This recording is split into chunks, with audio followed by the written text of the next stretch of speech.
वइन तल्लक़्तुमूहुन्न मिन क़ब्ल अन तमस्सूहुन्न वक़द फ़रज़्तुम लहुन्न फ़रीज़तन फ़निस्फ़ु मा फ़रज़्तुम इल्ला अन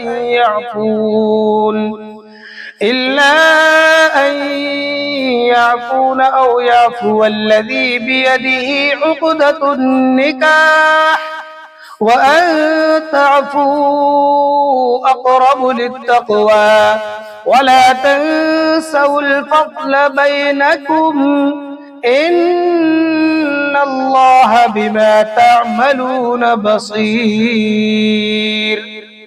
और अगर तुमने उन्हें छूने से पहले ही इस हालत में तलाक दी हो जबकि उनके लिए निकाह के वक्त कोई महर मुकर्रर किया था, तो जितना महर मुकर्रर किया था उसका आधा देना वाजिब है, इल्ला ये कि वह औरतें अगर रियायत कर दें और वह आधे महर का भी मुतालबा न करें, या वो शौहर जिसके हाथ में निकाह का गिरह है वो रियायत करे और पूरा महर दे दे।